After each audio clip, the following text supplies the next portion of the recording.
السلام علیکم ورحمۃ اللہ وبرکاتہ۔ الحمدللہ وحدہ والصلاۃ والسلام علی من لا نبی بعد۔ معزز سامعین، آج کل ہم دوہری گرمی کی زد میں ہیں۔ ایک گرمی سورج کی، سبی بنا ہوا ہے پورا ملک، 45، 46، 47۔ اس گرمی کا نقصان یہ ہے کہ گلیاں، محلے، چوک، بازار، دفتر، دکان ویران ہو گئے، ہو کا عالم ہے۔ آپ دوپہر کو کسی گلی میں جائیں، مارکیٹ میں جائیں، بازار میں جائیں، سنسان، جیسے آسیب آ گیا، جیسے کوئی چڑیل آنے والی، ہو کا عالم ہے۔ لیکن اس گرمی کے فوائد بھی ہیں۔ موسمیات والوں سے پوچھیں، ماحولیات والوں سے پوچھیں، فلکیات والوں سے پوچھیں، اس کے فائدے بھی ہوں گے ڈیفینیٹلی۔ اللہ کے کسی کام میں نقصان سرتپا نہیں ہے۔ دوسری گرمی سیاسی تندوروں کی گرمی ہے۔ جگہ جگہ پہ سیاسی تندور جل رہے ہیں، اور ان کا سیک، ان کا حبس، ان کی لو زیادہ سخت ہے آسمان کے سورج سے۔ آسمان کے سورج سے زمین گرم ہو جاتی ہے، پتے جل جاتے ہیں، ہوا گرم ہو جاتی ہے، گلیاں سنسان ہو جاتی ہیں۔ لیکن سیاسی بھٹیاں، سیاسی تندور، سیاسی بھٹے، اس سے اخلاق جل جاتا ہے، صبر جل جاتی ہے، محبت جل جاتی ہے، مروت جل جاتا ہے، پیار جل جاتا ہے۔ دھیمے لہجے جل گئے ہیں، لہجوں میں صباحت، ملاحت، نرماہٹ وہ جل گئی ہے۔ جگری یار جانی دشمن ہو گئے ہیں، قریبی رشتے ٹوٹ گئے ہیں، آپس میں آنا جانا ختم ہو گیا، منہ سے جھاگ نکلتی ہے، تحمل، بردباری، ٹالرنس وہ ختم ہو گیا۔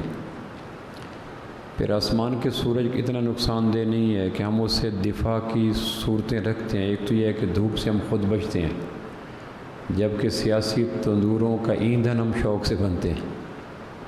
کوئی کسی سیاسی تندور میں پڑا ہے، کوئی کسی سیاسی تندور میں پڑا ہے، ایک جل رہے، عالم، جاہل، عابد، غیر عابد، ڈاکٹر، پروفیسر، مریض، تاجر، سب شوق سے سیاسی تندوروں کی بھٹیوں کا ایندھن بن رہے ہیں۔ پھر آسمان کی سورج سے بچنے کے لیے ہمارے پاس اے سی ہے، کولر ہے، کمرے ہیں، کچھ نہیں تو اللہ کے درخت ہیں۔ لیکن سیاسی بھٹیوں سے بچنے کے لیے ہمارے پاس ہے کچھ نہیں، خوفناک بھٹیاں۔ اس بھٹی سے ہر ملک، ہر آدمی متاثر ہوئے، ہمارے اندر متاثر ہوئے ہیں، اخلاق متاثر ہوئے ہیں، رویے متاثر ہوئے ہیں، رشتے متاثر ہوئے ہیں، طبیعتیں متاثر ہوئی ہیں، مزاج متاثر ہوئے ہیں۔ ایک مائنز ہیں، بارودی سرنگیں ہیں، بلا درجے کے زلزلے ہیں، خوفناک انگارے ہیں، جو سورج کی وجہ سے ہوائیں گرم ہوتی ہیں، ان کی وجہ سے لہجے گرم ہو جاتے ہیں۔ سیاسی تندور لہجے گرم کر دیتے ہیں۔ وہ کسی کا شعر ہے نا، میں اس کو بدلتا ہوں کہ سرد موسم سے کون ڈرتا ہے، سرد لہجوں سے جان جاتی ہے۔ تو گرم موسم سے کون ڈرتا ہے، گرم لہجوں سے جان جاتی ہے۔ سورج کی کرنوں میں اتنی گرمی نہیں ہے جتنی سیاسی بھٹیوں کے اندر دہکنے والے انسانوں کے لہجوں میں گرمی ہے۔ بچے کیا، بوڑھے کیا، عالم کیا، دیہاتی کیا، عورتیں کیا، مرد کیا، اور سیاسی بھٹوں کی گرمی کمروں میں، بیڈ روموں میں، دالانوں میں، مکانوں میں، چوکوں میں، چوراہوں میں، ہر جگہ ان کے ڈسے ہوئے لوگ بیٹھے ہیں۔ سورج کی گرمی سے چھاؤں میں آتے ہیں، لیکن سیاسی بھٹیوں میں شوق سے خود گرتے ہیں۔ میں گاؤں گیا ہوا تھا، دسترخوان پہ کھانا کھا رہا تھا، چھوٹی سی بچی، میری قریبی عزیز، 6-7 سال کی ہوگی یا 8 سال کی، اس نے ایک سیاسی قائد کو وہ بے نقط گالیاں دی کہ میں غور سے دیکھوں اس کو۔ عمر کوئی نہیں، آنکھیں سوجی ہوئی، لہجہ آگ بنا ہوا، انگ انگ تپ رہا تھا۔ میں سوچ رہا تھا کہ سیاسی بھٹیوں کی لگائی ہوئی آگ کو بجھنے کے لیے کم و بیش 2 نسلیں کھپ جائیں گی۔ سورج تو 8 گھنٹے کے بعد، 10 گھنٹے کے بعد ٹھنڈا ہو جاتا ہے، رات تک اس کی گرمی کو نارمل، لیکن جو آگ لگائی ہے سیاسی بھٹیوں نے، سیاست دانوں نے، اس کو بجھانے کے لیے کتنی نسلوں کو قربانی دینی پڑے گی۔ تاجر جلے، کاشتکار جلے، ملازم جلے، ڈاکٹر جلے، مریض جلے، ہر طرف جلنا ہی جلنا ہے، حبس ہی حبس، تپش ہی تپش۔ ایک ڈاکٹر صاحب کا مجھے میسج آیا، جو فلاں سیاسی جماعت کے قائد کو ووٹ نہیں دیتا، میرے نزدیک وہ واجب القتل ہے۔ میں حیران ہو گیا۔ ہارٹ اسپیشلسٹ، پاکستان کے 10 بڑے ہارٹ اسپیشلسٹ میں ایک اس کا نام آتا ہے، لاہور کے ڈاکٹر اسپتال کے بنیادی رکن میں ہے، اور سیاسی بھٹی میں اتنا دہکا ہوا، اتنا الجھا ہوا، اتنا ابلا ہوا کہ ڈاکٹر یہ نارمل لوگ گنے جاتے ہیں۔ اس کا میسیج یہ تھا، کسی سیاسی جماعت کے قائد کا نام لیا، میں نام نہیں لینا چاہتا تھا کہ ممبر پلیت نہ ہو جائے۔ اس نے کہا فلاں سیاسی جماعت کے قائد کو جو ووٹ نہیں دے گا میرے نزدیک وہ واجب القتل ہے۔ پھر ایک میسیج کے اندر اس نے کوئی 10-12 گالیاں دیں ان لوگوں کو جو اس کی مخالفت کرتے ہیں، کوئی ABC کوئی اس کا، یعنی دہکنے لوگ سورج کی گرمی سے اتنا پھٹ نہیں پڑتے، شاور لے لو ختم، لیکن جو لوگ سیاسی بھٹیوں کی وجہ سے پک گئے ہیں، تپ گئے ہیں۔ میں ایک ایسے باپ بیٹا کو جانتا ہوں کہ باپ بیٹا بلا درجے کا سب میں سے، لیکن وہ باپ کے سامنے کھڑے ہو کے بات کر رہے ہیں، اور پس منظر میں کیا ہے؟ سیاسی بھٹی، سیاسی گرمی، سیاسی تلخی، سیاسی آگ، سیاسی ترشی۔ پہلے کس زمانے میں مسل کی آگ شدید تھی، ہمارے علاقے میں ایک مناظر تھا، اس کا اپنے مناظروں کا بڑا ذوق تھا۔ ایک دن میں نے اس کا ہاتھ پکڑا اور ایک حمام میں لے گیا۔ اب حمام میں کیسے لوگ آتے ہیں، حمام کے مالک کیسے ہوتے ہیں آپ جانتے ہیں۔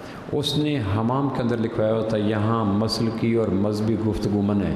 میں نے کہا یہ ہے تمہاری مذہبی اور مسلکی فرقہ وارانہ گفتگو کا نتیجہ کہ حمام کا مالک بھی حمام کے اندر مسلکی گفتگو کرنے کی منع کر رہا ہے۔ اس سے اب زیادہ ذلت کیا ہو سکتی ہے؟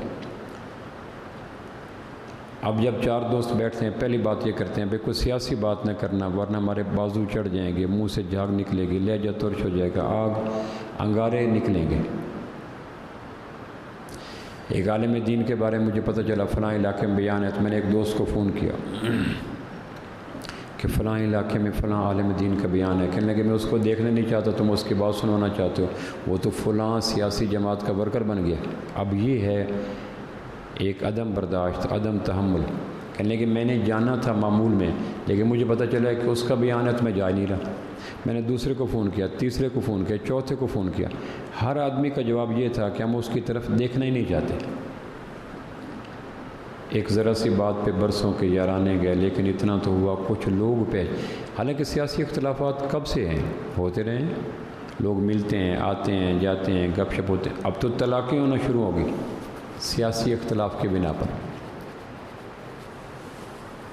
بچوں میں آگ، دیہاتوں میں آگ، شہروں میں آگ، رشتوں میں آگ، باپ بیٹا میں آگ، میاں بیوی میں آگ، آگ ہی آگ۔ اور یہ مسل کی آگ سے 100 گنا زیادہ آگ ہے جو سیاست کے نام پہ لگائی گئی، اور جن کے خلاف آگ لگائی جا رہی ہے ان کا جنم دھرتی وہی ہے، مرنا وہی ہے، پیدائش یہیں کی ہے، یہیں کے پلے بڑے، یہیں مریں گے، یہیں دفن ہوں گے۔ دونوں گروپوں کی یا تینوں گروپوں کی آگ کو، لڑائیوں کو دیکھ کر یوں اندازہ ہوتا ہے جیسے ایک دوسرے کے صدیوں کے نظریاتی دشمن ایک دوسرے سے محاذ پہ جنگ کر رہے ہیں۔ جس طرح انڈیا اور پاکستان کی جنگ لگتی ہے تو انڈیا اپنے اسلحہ خانوں کے سارے اسلحے آزما لیتا ہے، گالیاں، الزام، تہمتیں، پتہ نہیں کیا کچھ ہے۔ پارا چڑھ چکا ہے، حبس بڑھ چکی ہے، گھٹن بڑھ چکی ہے، رشتے جن جگری یاروں کے بیچ میں تن کا نہیں گزرتا تھا ان میں موٹر وے گزر گئی، سلام دعا ختم ہو گئی۔ میں نے ایک آدمی کو، دوست کو پوچھا فلاں کے بارے میں کیا خیال ہے؟ کہنے لگے میرا اس سے تعلق ختم ہے۔ میں نے کہا وجہ؟ کہ سیاسی نفرت، سیاسی آگ، سیاسی تپش، سیاسی BP، سیاسی فشار خون اتنا بڑھ گیا۔ اس کی گرمی نے ہمارے اندر کو جلایا، اخلاق کو جلایا، ضبط کو جلایا، اور اس کا توڑ کیا ہے؟ تو توڑ ایک ہی ہے، وہ جو میں کہا کرتا ہوں، دنیا کا سب سے بڑا نادان شخص وہ ہے، دنیا کا سب سے بڑا نادان شخص وہ ہے جو سیاسی لوگوں کی خاطر اپنے جگری یاروں سے، اپنے پیاروں سے، اپنے قریبی رشتہ داروں سے تلخ کلامی کرے۔ یہ وہ پونجیں ہیں جب تالاب خشک ہوتا ہے اڑ کے نئے تالاب پہ چلی جاتی ہیں۔ میں ایسے سیاسی لوگوں کو جانتا ہوں جن کی 5 سیاسی ہجرتیں ہو چکی ہیں۔ پہلے کسی تالاب کے تھے، پھر دوسرے تالاب میں گئے، پھر تیسرے، ہر تالاب پہ جا کر دوسرے تالاب کی مذمت کی جیسے جنم کے یہیں کے لوگ تھے۔ اور جب وہ تالاب خشک ہوا، پانی خشک ہو گیا، مرغابیاں نئے تالاب کی تلاش میں نئے تالابوں پہ جا بیٹھی، اور ہم غور سے دیکھتے رہ جاتے ہیں وہ لوگ کہاں گئے جن کے ہم نے نعرے لگائے تھے، سٹیکر لگائے تھے، بین لگائے تھے، وال چاکیں کی تھی۔ پتہ چلتا ہے کہ وہ تو تالاب ہی بدل گئے، سیاسی سوچ ہی بدل گئی۔ ابھی آپ کے سامنے کتنی ایسی سیاسی ہجرتیں، آپ کتنے ایسے کینڈیڈیٹس کو جانتے ہوں گے جن کی 5 سیاسی ہجرتیں ہیں، پہلے فلاں جماعت میں تھے، اس تالاب کو پیا، پھر فلاں جماعت۔ تو میں اکثر کہا کرتا ہوں کہ دنیا کے سب سے بڑے نادان لوگوں میں ایک نادان لوگ وہ ہے جو سیاسی لوگوں کی خاطر اپنے جگری یاروں سے، پیاروں سے، قریبی رشتہ داروں سے قطع تلقی کرے یا سخت زبان بولے، اور سیاسی لوگوں کو اتنی اہمیت دو جتنی وہ آپ کو اہمیت دیتے ہیں۔ جن دنوں اقتدار تک پہنچ جاتے ہیں بھول کے آپ کے علاقے ہمارے علاقے یاد ہی نہیں ہوتے، اور جب اقتدار کی چوسنی، اقتدار کا فیڈر منہ سے اقتدار کی مائیں نکال لیتی ہیں تو پھر روتے ہوئے ہمارے بستیاں یاد آتی ہیں، ہمارے علاقے یاد آتے ہیں، ہمارے لوگ یاد آتے ہیں، پھر ہمارے پاس آ جاتے ہیں۔ اس لیے سیاسی لوگوں کو اتنی اہمیت دو جتنے سیاسی لوگ آپ کو اہمیت دیتے ہیں، اور آپ کو کتنی دیتے ہیں آپ کو پتہ ہے۔ تعلق نہ توڑیں، دوستیاں ضائع نہ کریں، رشتوں کو ختم نہ کریں، مسکراہٹیں ختم نہ کریں، ان کو انجوائے کریں، ان کو ایک مزاق لطیفہ سمجھیں۔ یہ لطیفے ہیں جو آ رہے ہیں گا رہے ہیں، اور ان کے گرد و پیش جو بیٹھے ہیں نورتن سیاسی جماع، ان کے پوچھیں ان کے پہلے کہاں تھے۔ ابھی آپ کو دیواروں پہ وہ لگے پوسٹر نظر آ رہے ہوں گے جو پہلے کسی اور جماعت کے تھے اور نئے پوسٹر کسی نئی جماعت کے ہیں۔ جس خشوع خضوع سے، جس اہتمام سے، جس ذوق سے، جس قلبی واردات سے اس جماعت میں تھے، اس سے زیادہ محب الوطنی کے ساتھ پاکستان کے در و دیوار کو اجالنے کے لیے نئی جماعت میں آ گئے۔ نہ تب ان پہ ندامت تھی، نہ اب ان پہ ندامت ہے، نہ تب ان پہ شرمندگی تھی، نہ اب ان پہ شرمندگی ہے، نہ تب ضمیر پہ بوجھ تھا، نہ اب ضمیر پہ بوجھ ہے۔ دکھ کے قابل وہ لوگ ہیں جو ان کے تندور کا ایندھن بننے کے لیے اپنے آپ کو استعمال کرتے ہیں۔ یہ ریت کے گروندے ہیں، کھیلنے کے قابل ہیں، گپ شپ کرو۔ تو یہ جو سیاسی موسم کی حدت ہے، سختی ہے، تلخی ہے، ترشی ہے، گرمی ہے، یہ سورج کی گرمی سے کہیں زیادہ ہے۔ سورج کی گرمی رشتوں کو ختم نہیں کرتی، جذبوں کو ختم نہیں کرتی، تعلقات کو ختم نہیں کرتی، لیکن یہ تو تعلقات کو ختم کر دیتے ہیں۔ میں ایک افطاری پہ تھا، بس یہی تھا کہ گریبانوں تک ہاتھ نہیں پہنچے، بات کیا چل نکلی سیاہ۔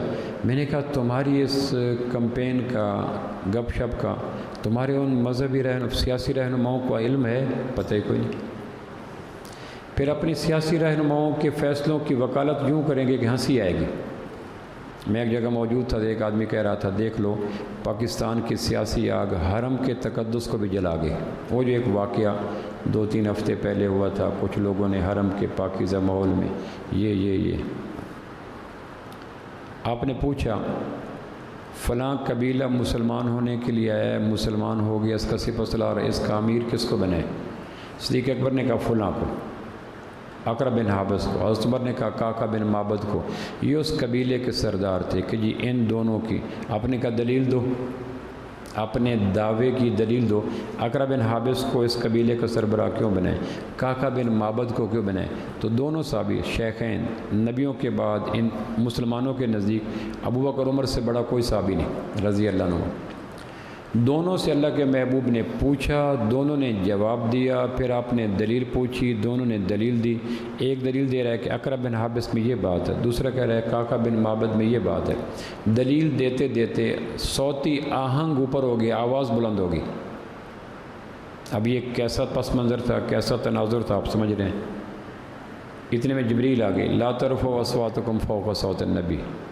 دیکھو مشورہ کے آداب بھی بتایا گیا کہ تم بے شک دلیل دو لیکن تمہاری آواز میرے نبی کی آواز سے اونچی مت ہو۔ ان تحبط اعمالکم وانتم لا تشعرون، اور اس گناہ کی سزا یہ ہوگی کہ ساری زندگی کے اعمال جلا کے راکھ کر دوں گا، توبہ کی توفیق نہیں دوں گا۔ وانتم لا تشعرون،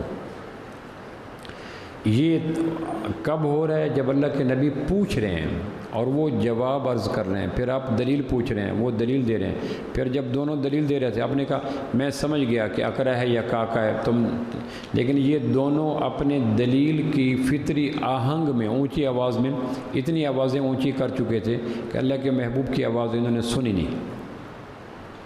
اس پہ آسمان کے خالق کو یہ اسلوب شیخین کا پسند نہ آیا۔ ان تحبط اعمالکم وانتم لا تشعرون، تمہارے اعمال جلا دوں گا اور راکھ کر دوں گا اور تمہیں شعور تک نہیں ہوگا۔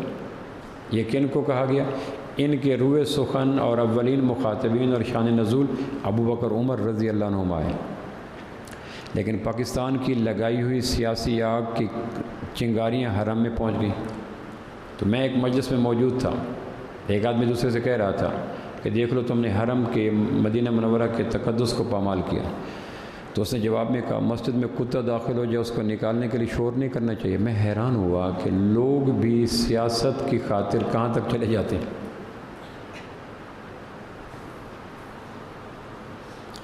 ایک آدمی کہہ رہا تھا اینکر پرسن کہ انہوں نے غلط کام کیا، لیکن انہوں نے اللہ کے نبی کے حضور گواہی دے دی کہ چور آ گئے۔ غلط کام کیا، چور آ گیا، گواہی بھی دے دی اور اللہ کے نبی نے گواہی بھی لے لی اور کام غلط کیا۔ یعنی جب سیاسی آگ دل و دماغ کو لگ جاتے، شعور، عقل، وجدان، فکر، وزڈم، دانائی ساری جل جاتی، آدمی کو پتہ بھی نہیں چلتا کہ کہاں جا رہا ہے۔ رحمان بابا ایک پشتوں کا شہر ہے۔ ایک آدمی بڑا رحمان بابا کا پرستار تھا، کلام اس کا اچھا لگتا، اس نے بیٹے کو کہا بیٹا رحمان بابا کو پڑھا کرو، جیسے ہمیں کوئی کہے کہ اقبال کو پڑھا کرو۔ تو اس نے رحمان بابے کا کلام اٹھایا باپ کے کہنے پر اور رحمان بابا کو پڑھنا شروع کر دیا۔ اب کاتب نے رحمان بابا کا ایک شعر تھا، اس میں ایک لفظ تھا خار، کاتب کی غلطی سے خار کا الف مٹ گیا، اس نے خار لکھ دیا۔ اب یہ غلطی کاتب کی تھی، لکھنے والے کی تھی کہ لکھنا تھا خار، الف ڈالنا تھا خے الف رے، اس نے الف غلطی سے نکل گیا، خار لکھ کیا۔ مفہوم یہ تھا اگر خار ہوتا، مفہوم یہ تھا کہ میرا محبوب باغ میں آیا اور کانٹے چبھنے کا، اس نے پھول سونگھنے تھے، کانٹے چبھنے کا خوف تھا، میں نے محبوب کی آنکھوں کو کانٹوں سے بچانے کے لیے کہ پھول سونگھنا اس کی مجبوری تھی، میں نے سارے کانٹے اپنی آنکھوں میں اتار لیے۔ لیکن لفظ خر آ چکا تھا، خر گدھے کو کہتے ہیں، کہ میں نے محبوب کی خاطر گدھے اپنی آنکھوں میں اتار لی۔ اب اس نے کہا بابا آپ تعریف کرتے ہیں رحمان بابا کی، رحمان بابا یہ ہے یہ ہے، اب گدھے آنکھوں میں جا سکتے ہیں؟ اب جس طرح ہمارے ہاں سیاسی تندور کے جلے ہوئے لوگ ایسی ایسی باتیں کریں گے کہ بعد میں آدمی حیران ہوتا ہے کہ پاگل خانے میں ان کو داخل کریں تو پاگل خانے کے باقی پاگل میں احتجاج کریں گے کہ اتنا بڑا پاگل داخل کر کے ہمیں تم نے پاگل کر دیا، ہم تو ٹھیک ہو رہے تھے۔ سیاسی تندور کے جلے ہوئے پاگل لوگ، پاگل خانے بھی ان کے الگ بنانے چاہیے۔ تو اس نے کہا رحمان بابا کو بابا آپ نے یہ کہا تھا پڑھنے کو، میں نے پڑھا، اس میں وہ شعر کہہ رہا ہے کہ میرا محبوب باغ میں آیا پھولوں کو سونگھنے کے لیے، تو میں نے محبوب کو اس پریشانی سے کہ پھول کے سونگھے گا، میں نے گدھے آنکھوں میں اتار لیے، یہ کیا مفہوم ہے؟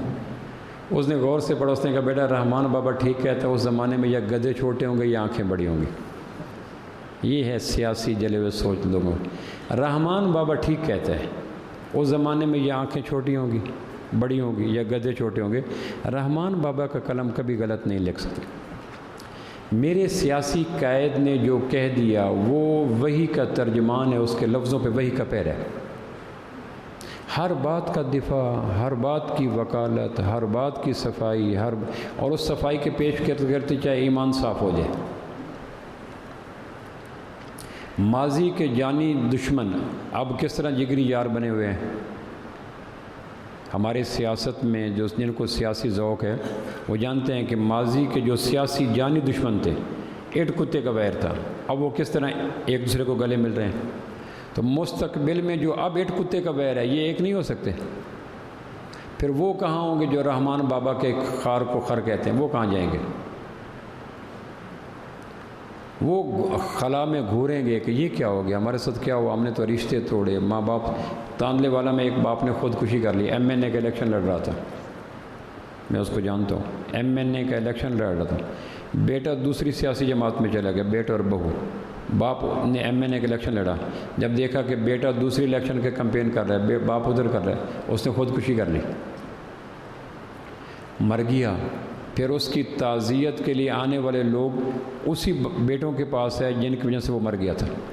ہمارے ہاں سورج کی گرمی سے کوئی خودکشی نہیں کرتا، سیاسی موسموں کی گرمی کی وجہ سے لوگ خودکشی کر لیتے ہیں، اور کوئی دیوانہ اتنا نہیں کسی ملک میں نہیں ہوتا کہ سیاست کی خاطر سال ہا سال کے پاکیزہ اجلے اور کوثر و تسنیم سے دھلے ہوئے تعلقات کو دھو ڈالے۔ دنیا کے کسی ملک میں اتنے پاگل نہیں پائے جاتے جتنے وافر مقدار میں پاکستان میں پائے جاتے ہیں۔ ایکسپورٹ کرو تو بھی کافی ہیں، ایک سے 10 پاگل نکلیں گے، اور کن کی خاطر؟ جن کا ہدف صرف اقتدار کی راہداریوں کا اصول ہے۔ مجھے کسی نے میسیج بھیجا، وہ ہے تو نامزد لیکن میں سنا دیتا ہوں، آگے کسی کو نہ بتانا آپ لوگ۔ اس نے کہا نواز شریف کی بیماری اور عمران خان کی کارکردگی دونوں نظر نہیں آتے، کہاں سے ڈھونڈیں؟ نواز شریف کی بیماری نظر نہیں آتی، عمران خان کی کارکردگی نظر نہیں آتی، ہم کیا کریں؟ یہ کسی کو بتانا نہیں ہے، چونکہ آپ تب بتائیں گے جب میں روکوں گا۔ ہمارا مزاج ہے جس سے روکو الحمدللہ اس کو ہم اپنے کہ عمران خان، نواز شریف کی بیماری نظر نہیں آتی، عمران خان کی کارکردگی نظر نہیں آتی، پیار دونوں سے کیا جاتا ہے۔ کتنے خوبصورت پنچھی تھے جو کل نواز شریف کے حوض پہ نغمے الاپتے تھے، اب کہاں گئے؟ اور کتنے صحت مند پنچھی تھے جو عمران خان کے حوض پہ نغمے الاپتے تھے، اب وہ کہاں جا کے بیٹھے ہیں؟ اس سے ہمیں سبق حاصل کرنا چاہیے کہ یہ لوگ انجوائے کرنے کے قابل ہوتے ہیں، سیریس لینے کے قابل نہیں ہوتے۔ شورش کشمیری نے کہا تھا میرے وطن کی سیاست کا حال مت پوچھو، گھری ہوئی ہے طوائف تماش بینوں میں۔ ایک کنجری ہے جس کے کئی ہاتھ ہیں، جس کو سلامت لینے کے لیے پھر رہے ہیں، اس کی عزت کو پامال کرنے کے لیے۔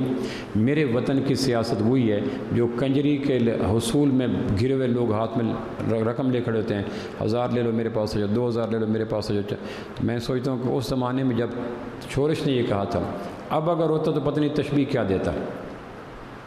یہ تو اس زمانے میں جس زمانے میں کوئی اقدار تھی، حیات تھے، لفظوں کا خیال تھا، جملوں کا خیال تھا، تہمتیں نہیں تھی، ذاتیات نہیں تھے، حملے نہیں تھے، گالی گلوچ نہیں تھی، تو تکار نہیں تھی، کچھ وضع قطع تھی، لوگ آتے جاتے تھے۔ اور اب اگر وہ ہوتا تو تشبیہ کیا دیتا؟ میرے وطن کی سیاست کا حال مت پوچھو، گھری ہوئی ہے طوائف تماش بینوں میں۔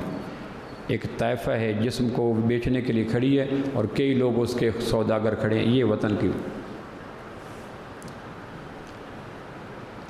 اور اقبال کہتا ہے جمہور کا ابلیس ہیں ارباب سیاست، باقی نہیں اب میری ضرورت ہے افلاک۔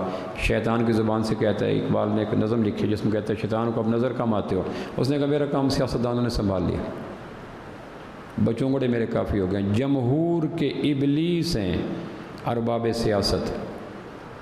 یہ میں تلخ بات اس لیے کہہ رہا ہوں کہ اپنے آپ کو ان کے تندوروں میں ایندھن بنائیں کہ کل کنا اللہ کے حضور وزن پڑے۔ اور جو خود بے وزن ہیں، بے مایہ ہیں، بے توقیر ہیں، چوبارے کی مخلوق ہیں، بدلتے موسم ہیں، ان کی خاطر اپنے تعلق توڑنا، بیوی سے، بچوں سے، رشتوں سے، دوستوں سے، کولیگ سے۔ سب سے بڑا نادان شخص ہوا ہے جو سیاستدانوں کی خاطر اپنے پیاروں سے، جگری یاروں سے، قریبی رشتہ داروں سے تعلق توڑتا ہے، یا ہارش لینگویج استعمال کرتا ہے، یا کڑوی باتیں کرتا ہے۔ ان کو اتنی اہمیت دو جتنی وہ آپ کو اہمیت دیتے ہیں، بس۔ خیر یہ چند باتیں میں اس لیے کہہ رہا تھا کہ موسم ہمارے یہاں بڑا گرم ہے۔ سورج سے بچنے کے لیے ہمارے پاس چھت بھی ہے، اے سی بھی ہے، کولر بھی ہے، کمرے بھی ہیں، مکان بھی ہے، پنکھے بھی ہیں، درخت بھی ہیں، سائے بھی ہیں، اور ہم بچنا چاہتے بھی ہیں۔ اس لیے 9 کروڑ 30 لاکھ میل سے روشنی پھینکنے والا، اس سے ہم بچ جاتے ہیں۔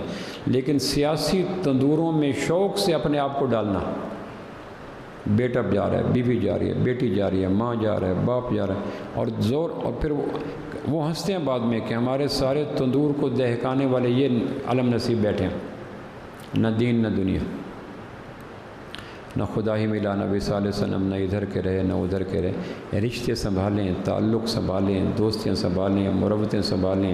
یہی جنازہ پڑھتے ہیں، یہی بیماری میں اسپتال لے جاتے ہیں، یہی خون دیتے ہیں، یہی غموں کے وقت کندھا پیش کرتے ہیں، یہی دکھ درد میں آنسو صاف کرتے ہیں، انہی نے آ کے جنازہ پڑھنا ہے۔ اور جن کی خاطر کر رہے ہیں ان کو پتہ ہی نہیں ہوگا کہ ہم کہاں تھے۔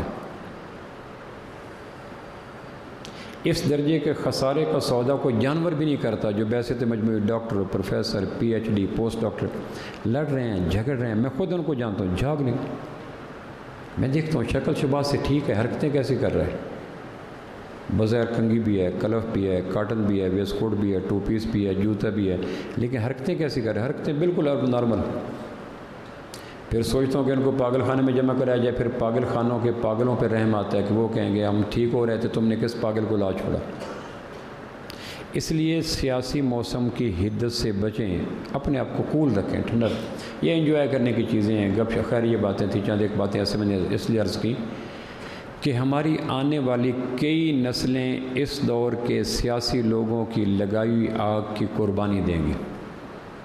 پہلے مسلک نے پھاڑا، پھر زبانوں نے پھاڑا، پھر خطوں نے پھاڑا، پھر برادری نے پھاڑا، لیکن رہی سے ایک اثر سیاسی سوچنے پیدا۔ انجوائے کرو، گپ شپ کرو۔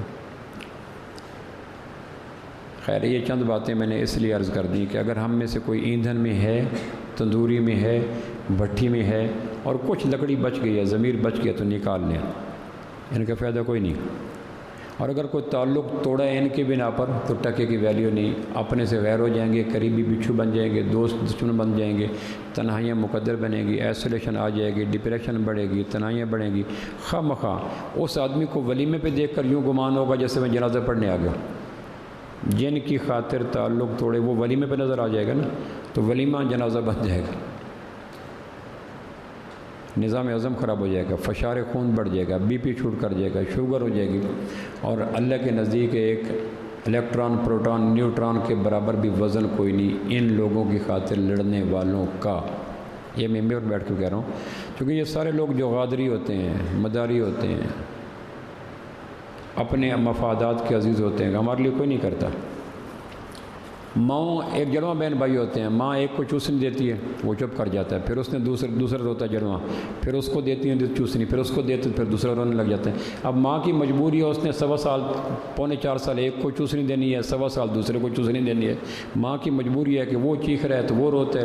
یہ چوسنیوں کی لڑائی ہے، فیڈروں کی لڑائی ہے، کوئی اصولوں کی لڑائی نہیں ہے۔ اور ماں مجبور ہے، وہ دور دراز بیٹھی ہے، اس نے کبھی اس کو فیڈر دینا ہے، کبھی اس کو فیڈر دینا ہے، ہم اس کے رونے پہ رونے لگ جاتے ہیں، اس کے ہنسنے پہ ہنسنے لگ جاتے ہیں، حالانکہ ماں کی مجبوری ہے جڑواں بھائیوں کو پونے 4 سال ایک کو چوسنی دی، 1.25 سال ایک کو بھی چوسنی دو، وہ بھی تو رو رو کے ہلکان ہوئے۔ چوسنی دینے والوں پہ نظر رکھو، ان کی مجبوریاں ہیں چوسنی دینا ہے، آپ خواہ مخواہ اس پہ پریشان نہ ہو۔ انسانی زندگی میں 4 دور آتے ہیں اور ہر دور کا ایک ذوق آتا ہے۔ میں بات جو اصل کرنا چاہ رہا تھا ان کم نصیب لوگوں کی طرف بات مڑ گئی، خواہ مخواہ وقت بھی ضائع کیا، اور آپ لوگوں نے دائیں بائیں ہونا کوئی نہیں، چکے اللہ کا شکر ہے آپ لوگ تندوری میں جلتے ہو، خوشی محسوس کرتے ہیں۔ اس لیے میں کبھی کبھی سوچتا ہوں شیشم کے پودے کو اتنی تبلیغ کی جائے تو وہ آم دینے لگ جائے کہ چلو اچھا آپ نے اتنی دفعہ کھایا۔ ہمارے ملک کے لوگوں کو کہا جائے کہ ان تندوری میں نہ جاؤ تو وہ ہنس کے چپ کر کے پھر جا کے باہر جا کے نعرے لگانا شروع کر دیں گے۔ آپ پہ بھی وقت ضائع کرنا، ان پہ بھی وقت ضائع کرنا، بانجھ عورت سے اولاد کی توقع رکھنا کیا فائدہ؟ اس لیے دونوں کا نقصان ہے، آپ کا بھی نقصان، ان کا بھی نقصان۔